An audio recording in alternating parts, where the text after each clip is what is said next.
Centralnoticias.cl, CN Televisión.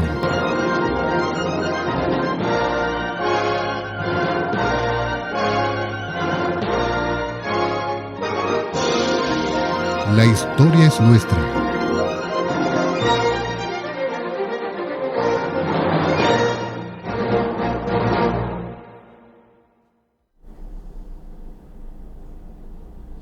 Muy buenas tardes, le damos la bienvenida a todos los que siempre en este horario de los días jueves a las 20 horas nos encuentran en este dial, ¿cierto? CN Televisión, la televisión de Panguipulli, en el canal 796 y en la página centralnoticias.cl. Este día no está Mayra Domínguez en este lugar, estoy yo, la verdad que ella es mucho más agraciada y simpática que yo sin duda, pero vamos a intentar hacerlo mejor para que tengamos un momento de entretención, de recuerdos, de historia y de compañía como ha ocurrido en los capítulos anteriores. Vamos a hacer un poco de resumen en la semana. Como programa estuvimos también en la comuna de Los Lagos. Allí fuimos invitados a participar con unos muy buenos amigos que están haciendo una tarea enorme de memoria, de recuperación de memoria de los verdaderos héroes de Iniguazo, ¿cierto? Un evento que se produjo cuando al río San Pedro, después del terremoto del 22 de mayo, se producen allí 3 tacos. Y esos tacos provocan ¿cierto? La subida de nivel del lago Riñihue y amenaza con una avenida de agua y barro para las localidades de Los Lagos, Mafil, Valdivia principalmente, que en la época también hablaba de eso. Pero mudos testigos de aquella acción, de aquel evento, fueron los paleros del Riñihue, hombres, ¿cierto?, que con pala y picota de la comuna de Panguipulli, de Los Lagos y del Villorro en ese entonces de Riñihue, fueron llamados para una epopeya de verdad, con la fuerza del hombre, porque las máquinas se enterraban en el barro y esos tremendos bulldozers, ¿cierto?, de la época, máquinas inmensas y pesadas, no eran capaces de sacar el barro y las montañas, ¿cierto?, de escombros que había caído producto del terremoto en el lecho del río. Pero lo hicieron hombres que también hacen historia y que fueron parte también de esta comuna, como por ejemplo don Rosendo Garrido, abuelo de nuestro colega Cristian Garrido, con quien también él compartió con nosotros una medalla que fue entregada en ese tiempo por el presidente Alessandri, que también cierto, está como un tesoro muy bien guardado en su familia y que los llena de orgullo. Y tenemos otros tantos también que hemos ido descubriendo también nuestra comuna y otras personas más que en Los Lagos, ¿cierto? Hicieron una conmemoración el día 24 de julio para poder traer a la memoria esta epopeya hecha por estos hombres que fueron olvidados por casi 45 años y que hoy día la localidad de Los Lagos y otras localidades más y algunas también agrupaciones civiles han querido traer a la memoria. Y por qué no, en un futuro, ¿cierto?, tocarle el codo ahí a las autoridades regionales para que esta acción, esta epopeya hecha por valientes integrantes de este territorio se conozca, sea valorada y además reconocida a ellos y a sus familiares. Bueno, como siempre, en este programa tenemos un invitado. La historia se escribe, la historia es nuestra, con los personajes ciertos antiguos de este lugar, aquellos que ya han hecho una tradición, su vida, pero también la historia es temprana, ¿cierto? Hay memoria temprana de actores también relevantes en nuestra comuna que también hoy día han podido contarnos lo que han vivido, lo que han construido a partir de su crianza en este territorio, con mucho conocimiento también del bagaje cultural que tiene nuestra ciudad, nuestra comuna, tan extensa, ¿verdad?, y con tanta riqueza cultural. Bueno, hoy día tenemos un invitado muy especial, una autoridad de nuestra comuna, y me refiero a don Gerardo Sáez. Bienvenido, concejal. Muchas gracias, Patricio, por esta invitación. Como siempre, una alegría estar, ¿cierto?, acá en Central Noticias, ¿cierto?, donde uno tiene la oportunidad de conversar sobre diversos temas, y obviamente una alegría estar contigo, Patricio, acá en este programa, conversando, como tú muy bien dices, y aprendiendo, ¿cierto?, de una parte importante de nuestra historia, que yo a ustedes siempre los felicito por este trabajo que hacen de recuperar nuestra memoria histórica, algo tan importante para la construcción del futuro, porque como tú bien lo decías anteriormente, sin memoria, ¿cierto?, no se puede construir el futuro. Así es, hay un amigo nuestro que encontramos hace muy poco en Los Lagos, don Carlos, presidente de la Corporación de Desarrollo de Los Lagos, y nos decía, sin memoria no hay historia. Así es. Bueno, con esa frase queremos comenzar esta conversación. Concejal, le digo Gerardo. Don Patricio, don Gerardo, no, concejal. Ya. Bueno, es que me cuesta un poco porque yo soy un hombre de la institucionalidad, entonces claro, vamos a enfrentarlo de esa forma. Muchas gracias por esa confianza. Concejal, usted es hijo de esta tierra. Detrás de lo que aparece hoy día con este tema de ser autoridad, que es casi hoy día convertir en un sueño todo su periplo que está relacionado con este territorio. Como dice nuestro amigo Alejandro Keller, un hijo de esta tierra, ¿cierto? Que con esfuerzo y con una historia de vida, de familia muy bonita, muy especial, muy significativa, estuvo en este lugar, construyó su futuro ocasionalmente, pero luego emigró para construir otro futuro.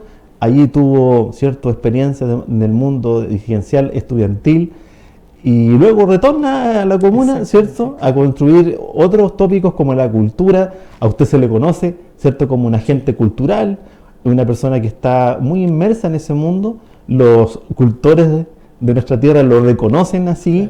Yo tuve la fortuna de trabajar con usted. Ser el jefe. Bueno, ¿cierto?, un colega suyo que tenía un rol distinto, pero con una actividad de su parte muy interesante, que hasta los días de hoy también lo mantienen en distintas actividades, pero queremos conocer quién es Gerardo Sáez y cómo parte esta historia en este territorio. Sí, efectivamente, como muy bien tú dices, Patricio, yo agradezco esa hermosa presentación. Siempre uno, cuando hacen estas presentaciones tan bonitas, lo único que quiere es ser digno de esas presentaciones, porque efectivamente, claro, yo soy de acá, de esta tierra, nací acá, mis padres llegaron por ahí por el año 1950 más o menos, ¿cierto?, acá a Panguipulli, cuando ya Panguipulli estaba recién empezando, ¿cierto?, sin duda, a construirse. Y bueno, yo nací el año 84, tengo 38 años, y efectivamente tuve la oportunidad, ¿cierto?, de conocer ya una historia a mis 38 años de un Panguipulli que era distinto al que tenemos hoy día, ¿cierto?, porque ya hoy día Panguipulli ha crecido.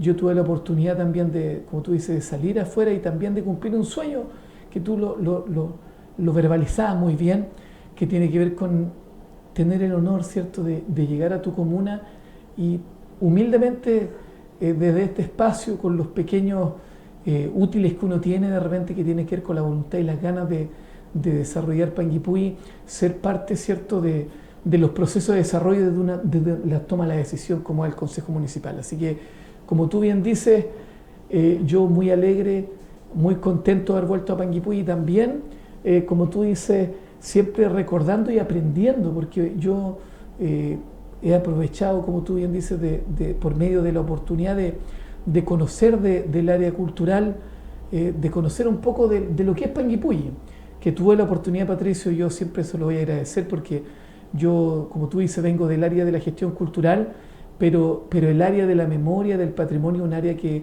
nosotros trabajamos, ¿cierto?, con tu dirección, y que en el fondo a uno le permite tener herramientas para ir conociendo cosas y mirando de otra manera. Así que yo también de a poco, al igual que tú, siguiendo un poco lo que aprendí de ti cuando trabajábamos juntos ahí en la dirección, también de tener otra mirada de Panguipulli, donde uno va aprendiendo a rescatar un poco la historia y la memoria de nuestro pueblo. Sin duda.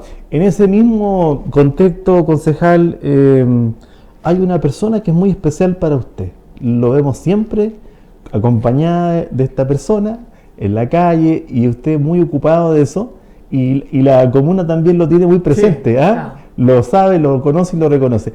Y sabemos que la figura de su madre es muy importante en su vida. Cuéntenos un poco de eso. Sí, mira, la verdad, mi mamá, yo tengo dos mamás, yo soy hijo único, soy antiguamente de la ley antigua, como se dice, de los hijos que no tenían papá.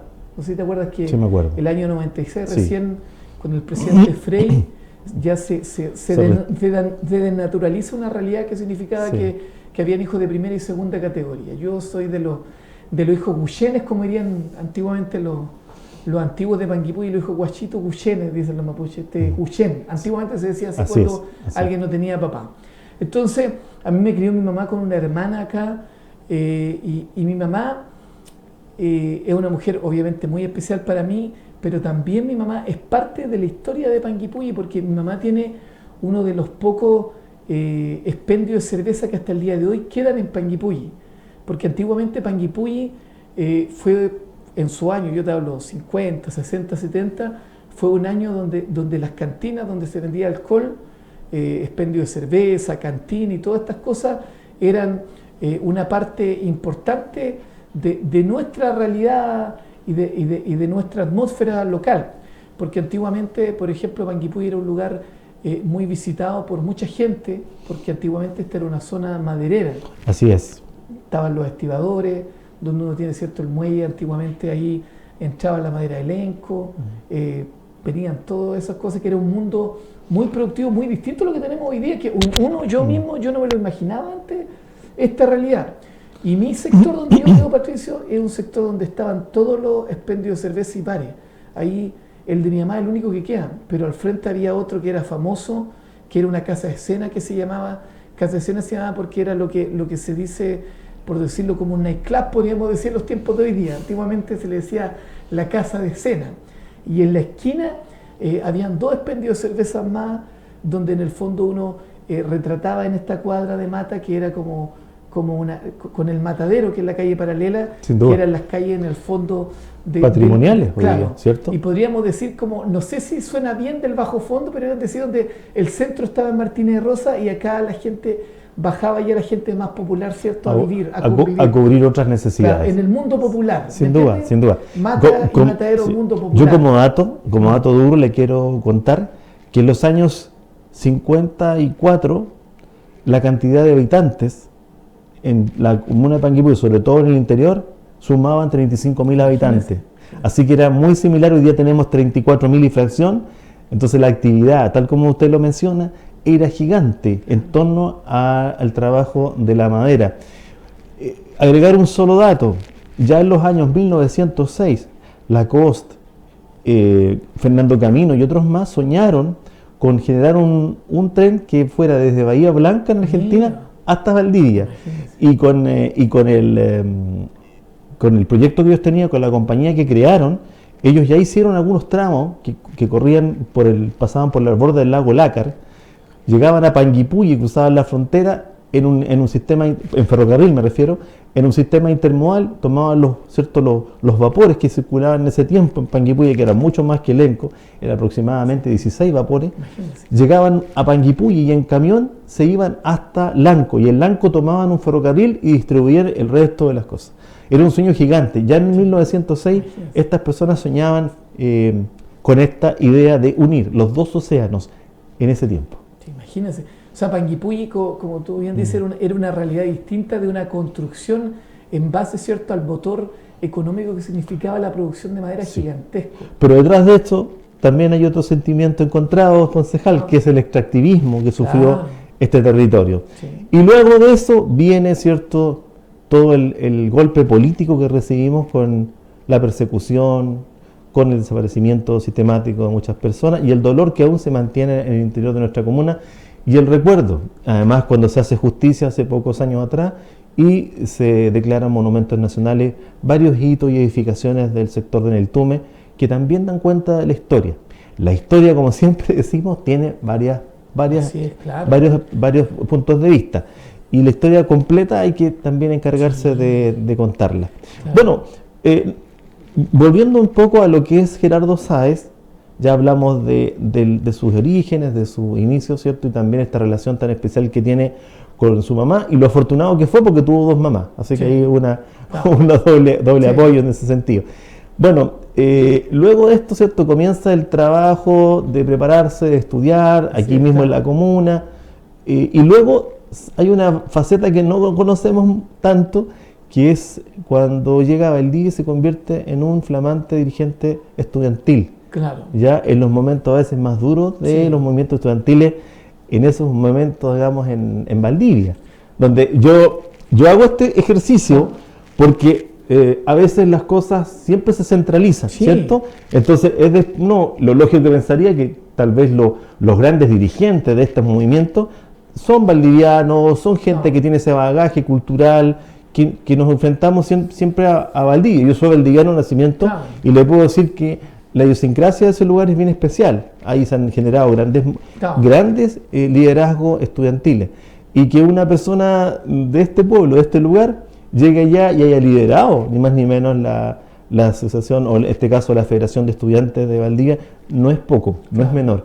¿Por qué no nos cuenta un poco de eso? Sí, mira, yo creo que yo comparto contigo, es difícil de repente los procesos políticos fuera de uno de su tierra. A mí me tocó la experiencia y el honor, ¿cierto?, de ser dirigente de la universidad y ser presidente de la Federación de Estudiantes. Yo fui dirigente de la Federación de Estudiantes de la Universidad Austral 4 años seguidos. Entonces, tuve el honor de presidirla ya el último año y un año anterior, y tuve siempre la oportunidad de estar a la cabeza porque en el fondo se dio una posibilidad donde nosotros logramos la construcción, ¿cierto?, de un movimiento popular, porque yo era un estudiante que venía de una extracción popular, ¿cierto?, que era de acá de Panguipulli, de mucha, por decirlo, pobreza material, mucha dignidad, ¿cierto?, y mucho crecimiento espiritual, pero poco en lo material. Entonces, cuando llegué a la universidad, llegué a vivir en un hogar estudiantil que es parte del patrimonio valdiviano, que es el hogar Huachocopí. Así es. Antigua escuela Normal. sí, escuela normalista, exactamente, y que tiene una larga historia con muchas cosas. En el terremoto del 60, el concejal funcionó como hospital de emergencia cuando el hospital regional desafortunadamente se desmoronó, ¿cierto? Y una parte no funcionaba, y allí se convirtió en un garante para la salud de los valdivianos en pleno terremoto. Sí, exactamente, porque es una institución que tiene una cantidad gigantesca de años y bueno, ahí llegaban a ese hogar los estudiantes de escasos recursos.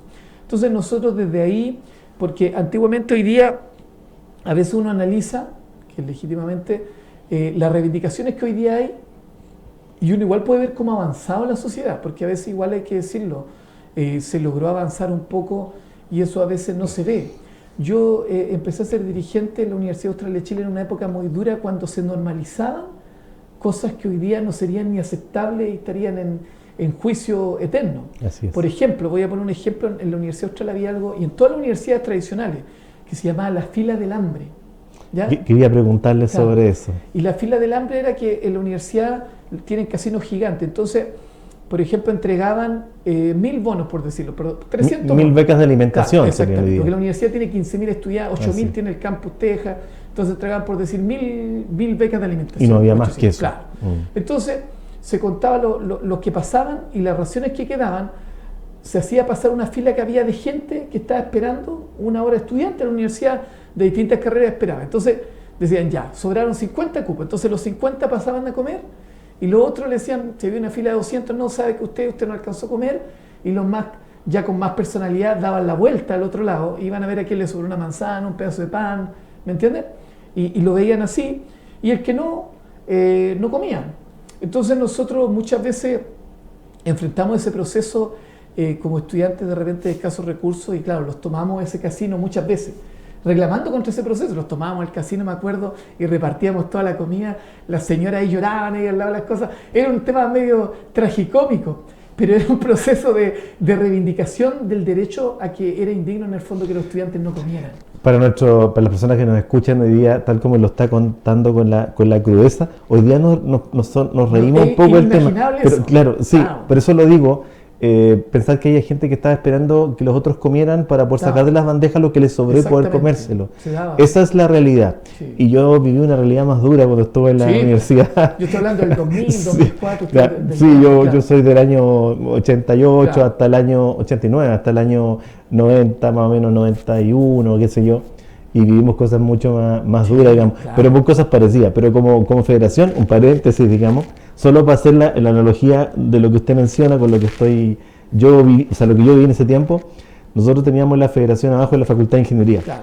Entonces nos pasaba algo similar. Ahí nos daban bastantes menos becas porque éramos menos alumnos. Sí, entonces, como quedaba gente sin comer, yo esto se lo cuento a mi hijo, que hoy día también es alumno de la Facultad de Ingeniería. Que a veces se quejan harto los sí. La historia es ingrata porque, tal como usted lo menciona, nosotros tenemos que acordarnos de esto, hacer la memoria para que valoremos también lo que tenemos hoy día. ¿Ya? Entonces, también hacíamos algo parecido, pero recurríamos a la feria que estaba hacia arriba, ¿cierto? La feria de Pinto, ahí. Sí, exactamente. Aníbal. Íbamos a la feria y la gente nos regalaba verduras y nos regalaba fruta. Y después recorríamos el resto de los lugares, e incluso ahí aparece una empresa asesina que se llama Chuenque, que regalaban los huesos ahumados, y otra gente, pescadores en Arica, regalaban pescado. Y siempre había una olla hirviendo con comida preparada en la sede de la feria. En el CAF. Sí, en el CAF. Nos preocupábamos de eso, y siempre había algo caliente para convidarle a nuestros compañeros, que en esa facultad había mucha precariedad económica en ese tiempo. Claro. Ahí estudiaba el hijo del obrero, Sí. el hijo de la madre soltera. Yo lo digo de esta forma, sin ofender a nadie, pero esa era nuestra realidad. Sí. Iban a pie, los que tenían dinero iban en micro. Era muy duro estudiar. Era muy duro. Porque imagínate, nosotros, como te decía, en un ejemplo ese, nosotros los hogares estudiantiles los echaban los estudiantes. Entonces, siempre nosotros vivíamos nuestro proceso de reivindicación. Correcto. Me acuerdo los estudiantes de Mapuche hoy día, menos mal, ya tienen un hogar, con mucho esfuerzo. Hubo una época en que ese hogar no estaba. Y me acuerdo que había que tomarse el puente para que le paguen la luz, el agua, era todo un tema. Sí. Y lo más catastrófico para los estudiantes era que, por ejemplo, las universidades de repente jugaban un poco, a mi parecer, ya es una opinión personal, con los sueños de los papás, porque muchas veces los cortes de las carreras eran muy bajos. Entonces decían, usted va a ser arquitecto, entonces muchos papás ponían a sus alumnos con la esperanza de que pudieran estudiar, pero de repente los aranceles eran tan caros que, por ejemplo, el crédito no alcanzaba para todos. Por supuesto. Entonces muchos estudiantes que no alcanzaban a pagar se volvían a su casa, o otros por el nivel intelectual que se pedía también no alcanzaba. Entonces siempre nosotros levantábamos, porque yo estudié lenguaje y comunicación, y yo siempre lo hicimos muy conocido porque reclamábamos cuál era la responsabilidad de la universidad en estas cosas, porque muchas veces las instituciones abusan de eso, de que ellos no tienen nada que ver con los estudiantes, que es una cosa de adultos, pero también se desentienden de problemas que eran muy grandes. Y eso a nosotros nos permitió avanzar en un proceso de construcción de un liderazgo que hicimos muchas cosas y estuvimos ahí harto tiempo hasta que nos volvimos. Bueno, de la fila del hambre, Claro. de las situaciones Claro. precarias, de esas situaciones que hoy día nos parecen increíbles. Claro. Vamos a seguir Perfecto. conversando con nuestro invitado de hoy en el segundo bloque. Vamos a unos anuncios comerciales y ya volvemos con usted.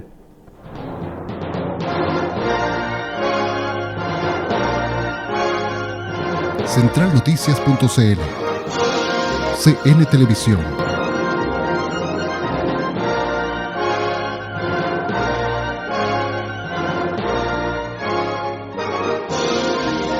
La historia es nuestra.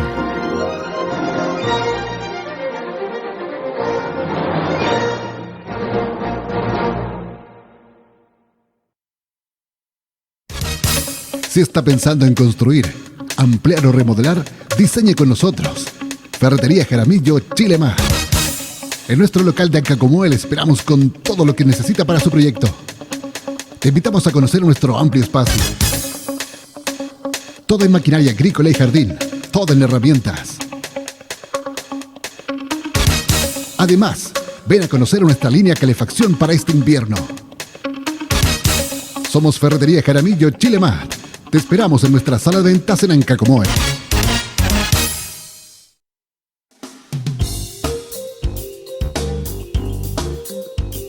Hola, soy el concejal David Ruiz y Fuentes. Los viernes a las 18 horas, Trending Topic. Actualidad, contingencia, los temas de interés de la comuna de Panguipulli. Viernes 18 horas. Trending Topic por CN Televisión. Centralnoticias.cl. Fines de semana, la transmisión. Ahora, descarga la aplicación de CN Televisión y míranos desde tu móvil. Escanea el código QR desde la web centralnoticias.cl o desde la pantalla del canal en tu televisor. Fácil, descarga, instala y mira en tu móvil. CN Televisión.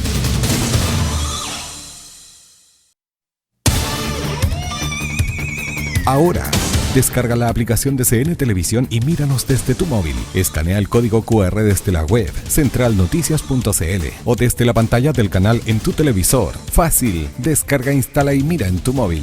CN Televisión.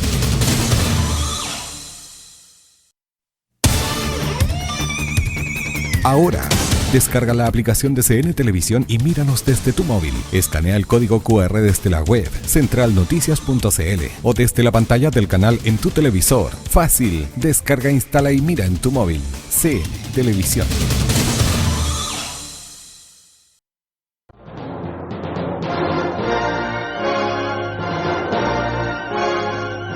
Centralnoticias.cl. CN Televisión.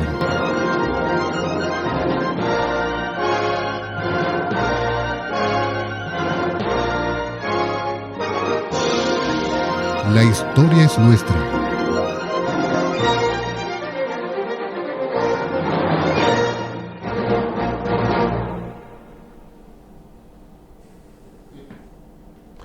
Bueno, hemos pasado por varias historias, ¿cierto?, con nuestro invitado, y estamos de vuelta en este segundo bloque para seguir hablando de historias tan fuertes como la fila del hambre, otras historias más que hemos vivido también en etapas distintas con respecto al concejal, pero también relacionadas con el mismo evento.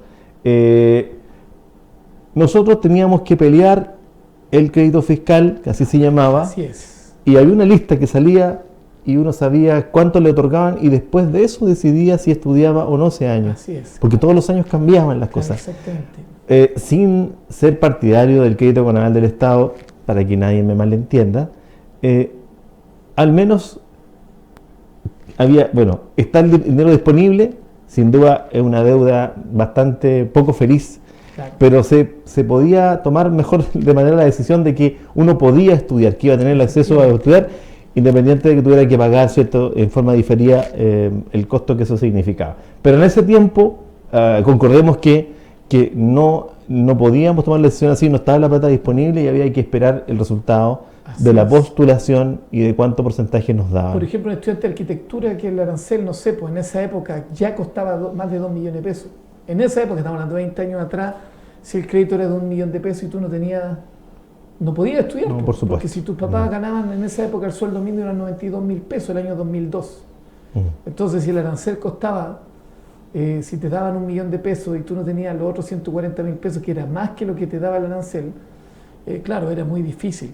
Habían condiciones, como tú dices, muy duras, y en el fondo eso fue a lo que nosotros en algún minuto los permitió, ¿cierto? Porque nosotros fuimos muy esforzados en ese tema de trabajar con los estudiantes de escasos recursos y armamos grandes movilizaciones que nos permitieron a nosotros hacernos conocidos en algunos espacios, sobre todo de los escasos recursos, como el histórico hogar Huachicopihue, que hasta el día de hoy funciona, que tiene más de 60 años, el otro día sacábamos la cuenta, imagínate, 60, 70 años.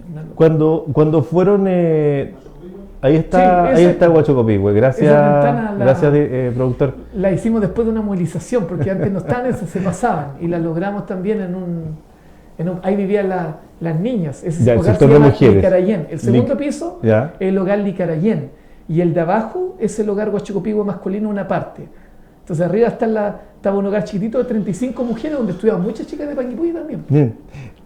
Cuéntenos un poco cómo era el funcionamiento. Nuestro alcalde también es del Huachicopihue. Estudió ahí también. Sí, pues, también Bien. Sergio Toledo también es del Huachicopihue. Mira, hay el doctor historia. Elieta. Mira, hay muchos de los conocidos entonces que estuvieron Así allí. es. Cuéntenos un poco cómo era el régimen interno, porque además de dirigente, le correspondió trabajar un régimen interno para poder mantener mediana tranquilidad a las personas que estaban en ese lugar. Sí, pues nosotros... Y garantizar algunas condiciones mínimas. Claro, nosotros en esos espacios que eran muy precarios, yo también ahí empecé siendo presidente de ese hogar, que era el hogar de los estudiantes de escasos recursos, donde en el fondo vivía la gente más pobre, porque nosotros en esa época pagábamos 20.000 pesos y te aseguraban la comida, que era la jornada, pero era tener un plato de comida, que hubo una época que los estudiantes universitarios se acordarán, los mayores de 40 años, que cuando tú ibas de otra ciudad no te asegurabas tan fácilmente tener tu plato de comida asegurado. Sí, claro. Entonces, era un espacio muy bonito, donde en el fondo a nosotros nos tocaba hacer un proceso de autogestión también, en el fondo para articular procesos de derecho a la educación, porque lo que pasa es que también de repente teníamos mucha presión de las autoridades de la universidad, que de repente echaban estudiantes, traían estudiantes, hacían procesos que de repente dañaban estudiantes. Entonces nosotros hacíamos un proceso de organización interno en el cual nosotros los poníamos nuestras propias reglas, por decirlo. Yo en el hogar fui el líder de ese hogar 5 años igual. Yo pasé en ese tiempo todos los años de líder, donde era una familia gigante con 130 hombres y donde nosotros hacíamos reglas mínimas para poder convivir, ¿cierto?, de la mejor manera, porque también es difícil, porque llegaba gente de Arica a Punta Arenas con costumbres muy distintas y había que en el fondo ordenar. Y muchas veces pasaban cosas muy bonitas que de repente llegaban los papás con su hijo. Entonces uno se sentía con una obligación. Me pasó con el tiempo, de primera yo era medio desordenado, después me fui ordenando porque uno se sentía responsable de ciertas cosas. Porque de repente llegaban papás con sus niños, que eran niños. Entonces yo ya después, cuando tú llevas 4 años en la universidad, era un poco más grande, habías visto un poco el mundo, y llegaban los papás con niñitos, que yo siento que cada día los niños que salen de cuarto medio son más chicos.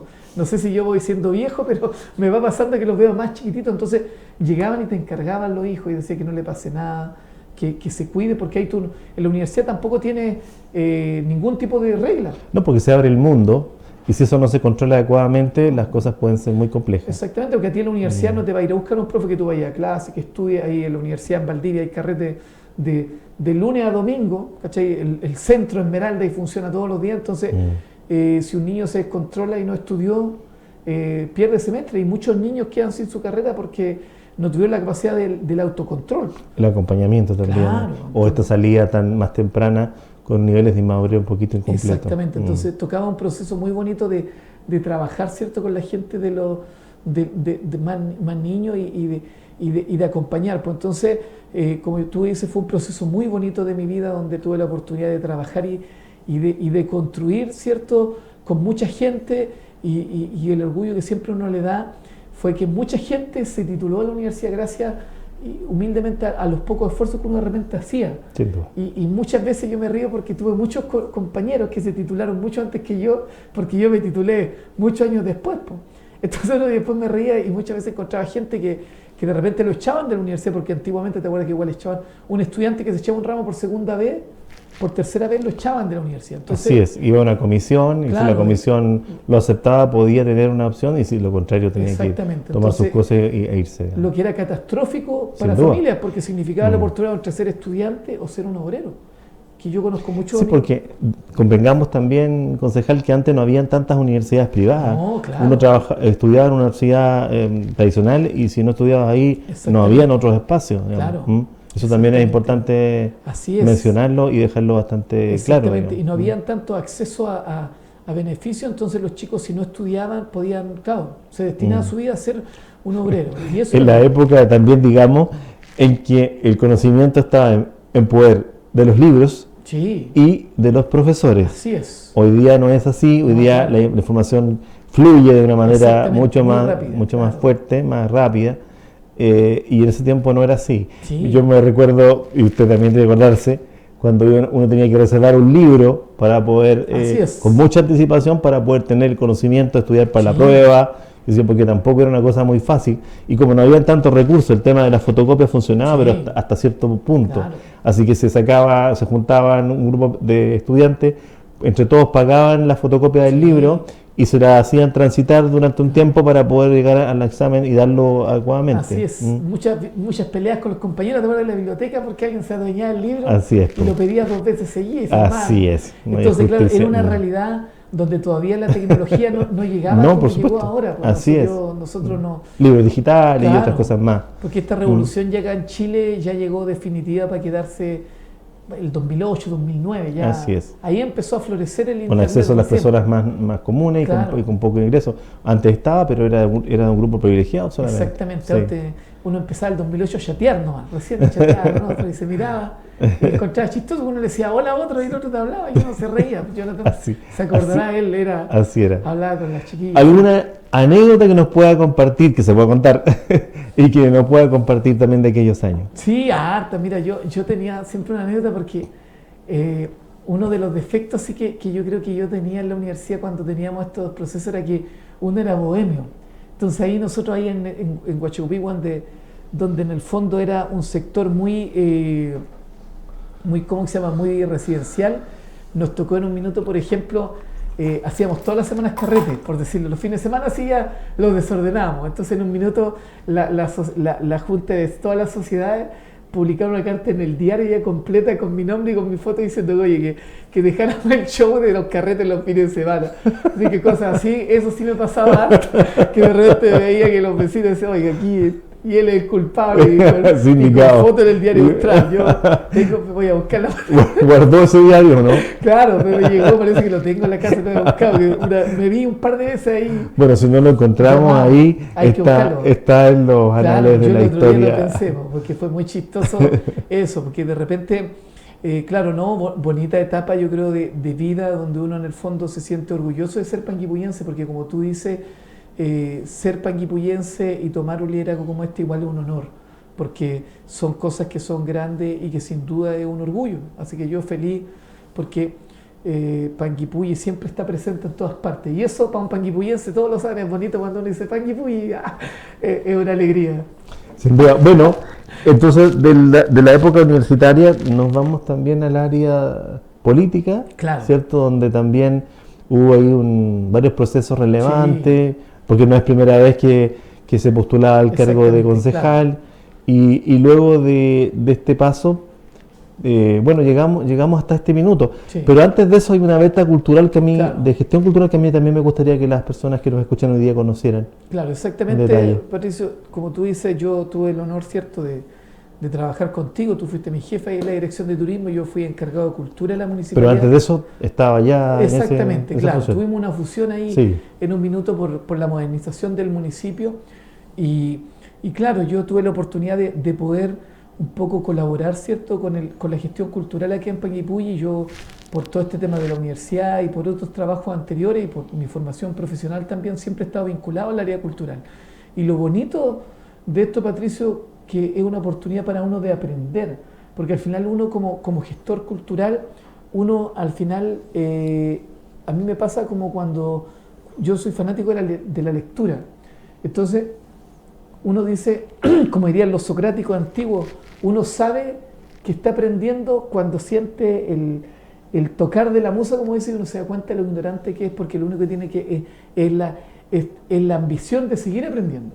Y a mí en lo cultural me pasa lo mismo, porque uno aporta, pero va conociendo la dinámica, la expresión cultural del territorio, donde uno conoce esfuerzos que hace gente gigantesco, y uno ve en el fondo cómo la gente ha desarrollado oficios, cultura, dinámicas espectaculares. Yo recién, voy a contarlo, estaba recién trabajando con la gente de una agrupación, por ejemplo, que estábamos la tarde ahí de la Lalín-Cu, que es una agrupación de tejedoras de toda la comuna, que de Tralahuapi, de acá de Ñancul, de Neltume, Liquiñe, donde tuvo Coñaripe, de los sectores de Los Tallos, y ellas son tejedoras, que por ejemplo tenemos a su presidenta Magdalena Navarrete, que hace un mes estuvo en el telar más grande de Chile, imagínate, representando a Puerto Saavedra, Panguipulli. Así es. Tránsita Neculfilo, salió con Juanita Pacheco, por ejemplo, los comerciales Almacenes París, en el programa Yo elijo tejer, imagínate, salían en la tele. Y recibió también un premio a nivel nacional por claro, su gestión cultural. Entonces tenemos de repente gente que ha desarrollado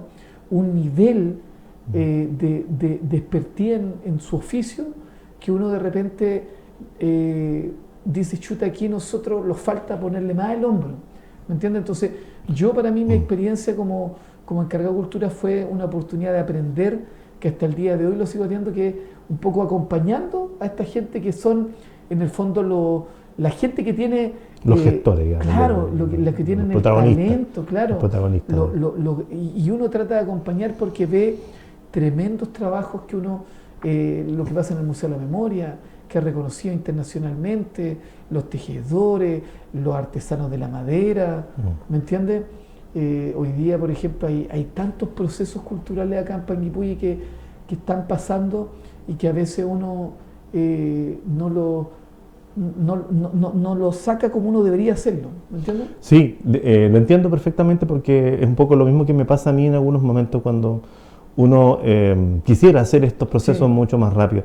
Y estas personas muchas veces son reconocidos antes de ser reconocidos en su propio territorio. En otras partes, y eso es una señal, pero no es algo nuevo. Claro. Como dicen por ahí, nadie es profeta en su propia tierra. Claro.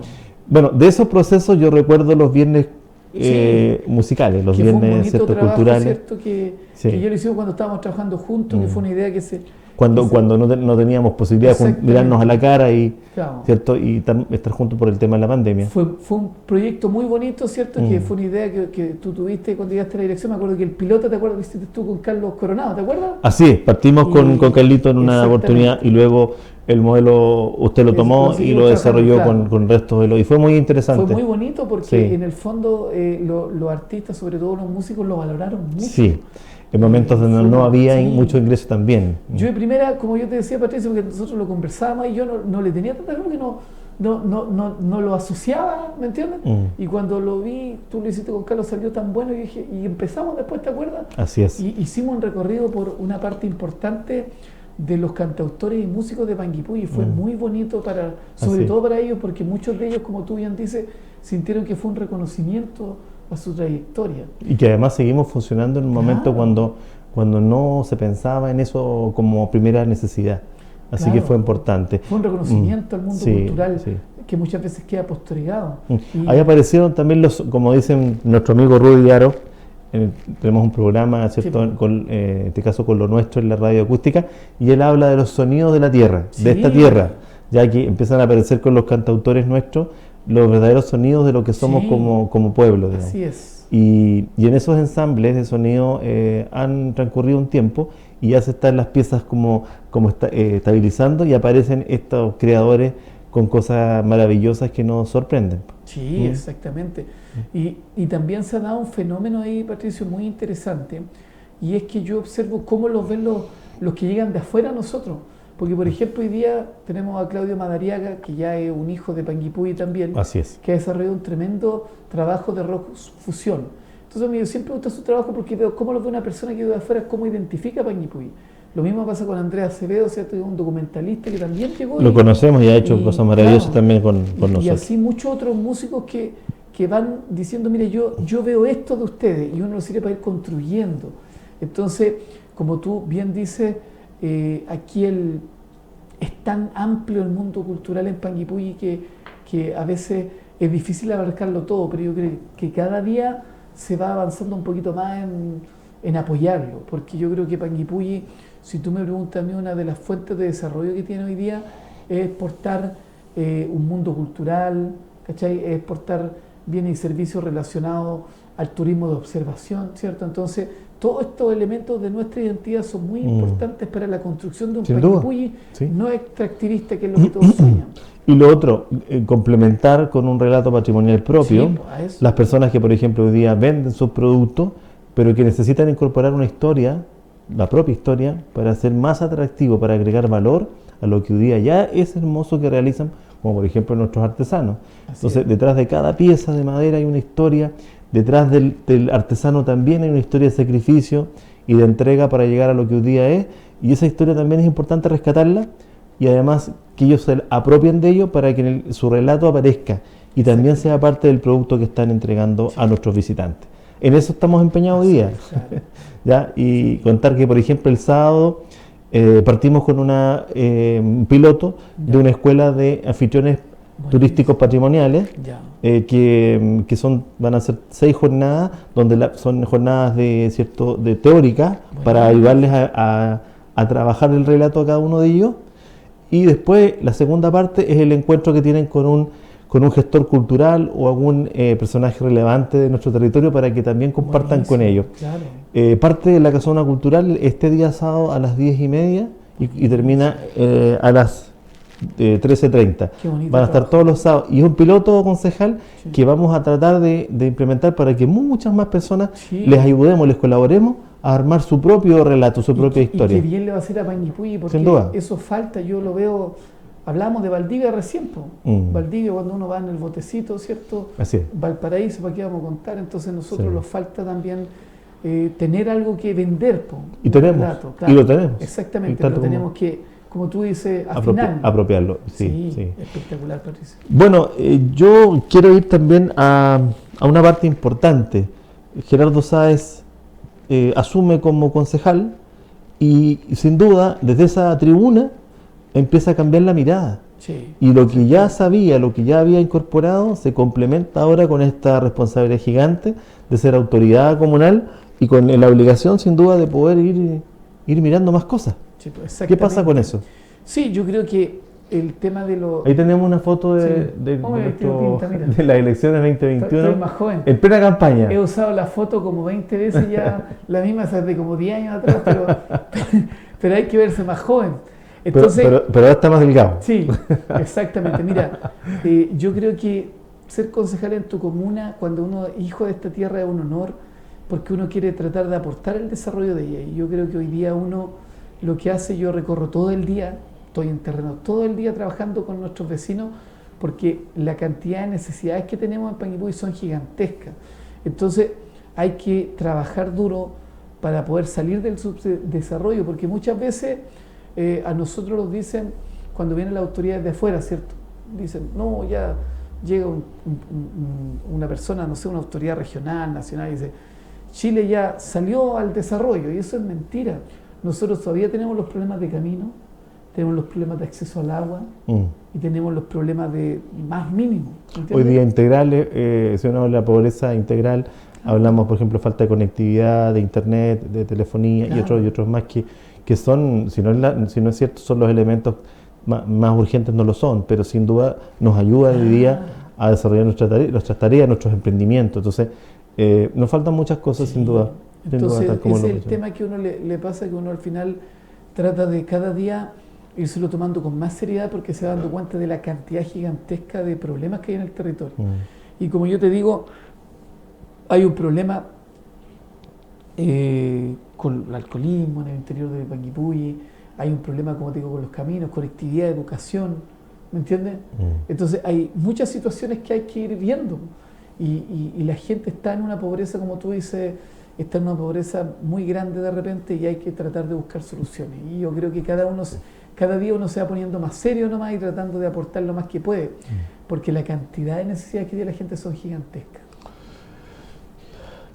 Hemos abordado gran parte ya del recorrido de la vida de Gerardo Sáez, pero ahora hay una parte también muy importante, que es el futuro. Claro.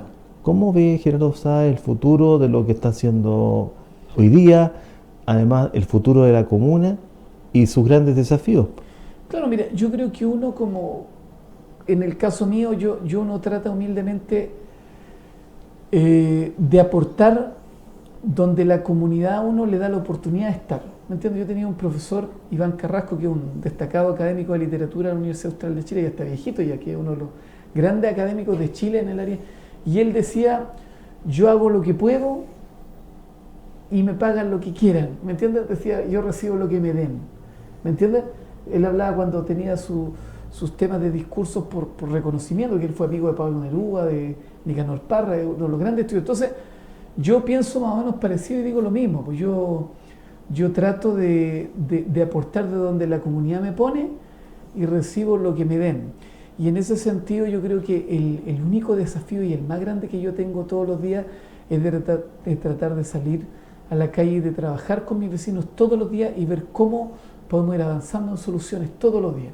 Entonces yo, hasta que la comunidad lo quiera, voy a estar en este espacio apoyando, ¿cierto?, a nuestros vecinos, y donde la comunidad quiera que yo esté, vamos a estar, ¿entiendes? Y si la comunidad quiere que siga aquí, vamos a estar, y si no, bueno, también buscaremos otro espacio donde aportar, pero siempre con la comunidad.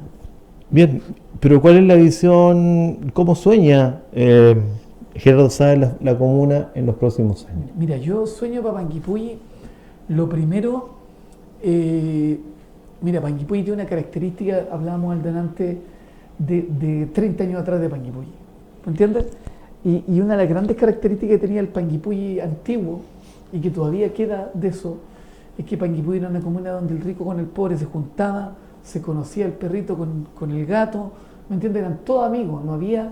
Panguipulli no es una comuna donde se ven grandes estratificaciones sociales y diferencias, ¿me entiendes?, entre la gente. Todos éramos vecinos y todos en el fondo en paz los queríamos. Entonces, si hay un sueño que yo espero para Panguipulli, es que ojalá el desarrollo de Panguipulli pueda ser un desarrollo equilibrado, donde no se dé una estratificación social de que se separe como las grandes ciudades, que de aquí para arriba viven los ricos para poniente y para abajo viven los pobres, ¿me entiendes?, que se dividen.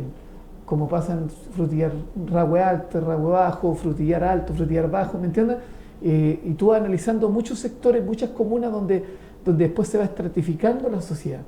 Y ojalá que nosotros tengamos la capacidad entre todos de hacer las cosas bien para que Panguipulli siga teniendo ese espíritu de una comuna amigable entre todos, donde los miremos los vecinos a la cara con humanidad, seamos solidarios y también que el bienestar no llegue a unos pocos, sino que llegue a la mayoría de la gente en su justa medida, pero que Panguipulli sea una comuna que se desarrolle a escala humana, ¿me entiendes? Y donde la gente se quiere y se respete como ha sido la historia de Panguipulli. Entonces, bajo esa mirada, concejal, ¿cuál sería el rol que tendría la municipalidad en todo esto que usted me plantea? Yo creo que la municipalidad juega un rol importantísimo porque hasta el día de hoy la municipalidad es el órgano encargado de poder acompañar a los vecinos en su desarrollo. Entonces, para mí, por ejemplo, cada uno de los departamentos tiene que ver quizás su rol como un apostolado, ¿cierto? Un apostolado de gestión, de convicción de superar la pobreza, donde, por ejemplo, demos dignidad a la gente, lo hagamos crecer y lo acompañemos en su proceso, donde no solamente busquemos el crecimiento material, sino que también el espiritual. Entonces, el servidor público juega un rol ahí fundamental, porque tú lo sabes, Patricio, muchas veces el funcionario público no solamente es el que entrega el beneficio, sino que el que entrega el acompañamiento, se hace de psicólogo, se hace de amigo, se hace de todo, ¿me entiendes? Entonces, eso es lo que yo llamo a los funcionarios siempre y al municipio a que vea esto como un apostolado para sacar a Panguipulli a un lugar donde ocupe uno de los lugares destacados de la región, porque nosotros somos una gran comuna y tampoco los podemos quedar como el patio trasero de Valdivia toda la vida. Nosotros tenemos que tener nuestro propio desarrollo independiente, pero también ese desarrollo para poder ser distinto a Valdivia, las grandes capitales, ojalá sea un desarrollo equilibrado, ¿cierto?, a escala humana, donde guardemos lo bonito del pueblo, de vivir en comunidad. ¿Qué nos falta entonces para llegar a eso? Yo creo que nos falta, mira, por una parte, ir trabajando en la modernización de nuestro municipio, ¿cierto?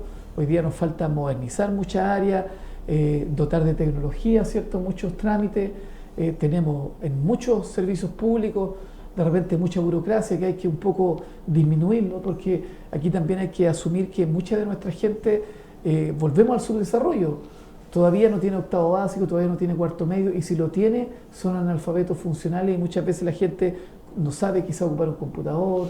Entonces, a la hora de enfrentarse a un trámite todavía se le complican las cosas.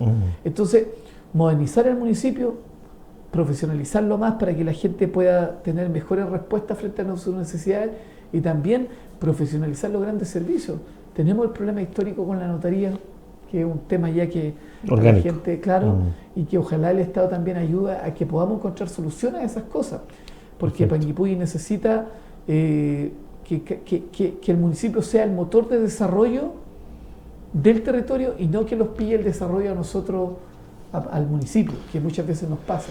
Se entiende. Yo, bueno, el tiempo siempre es escaso para conversar estos temas que son tan interesantes siempre y bueno, yo quiero agradecerle que haya aceptado la invitación y le quiero dar un momento antes de despedirnos para que usted también se despida de las personas que nos acompañaron esta noche. Yo quiero con mucho cariño agradecerte, Patricio, a ti la oportunidad de estar acá, igual que a Jonathan.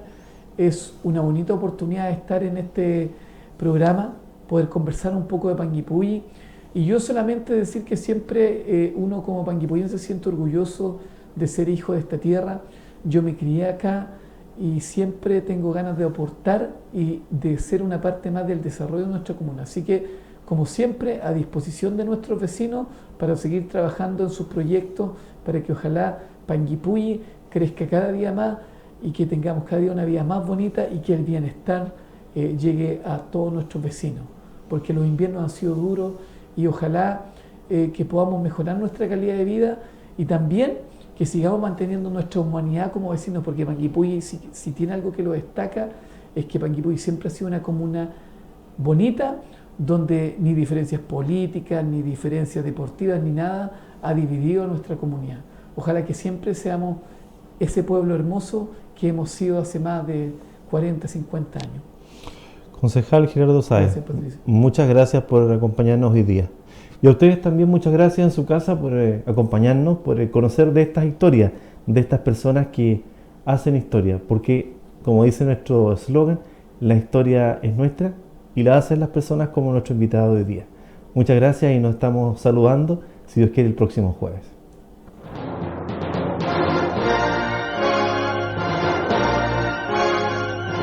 Centralnoticias.cl CN Televisión.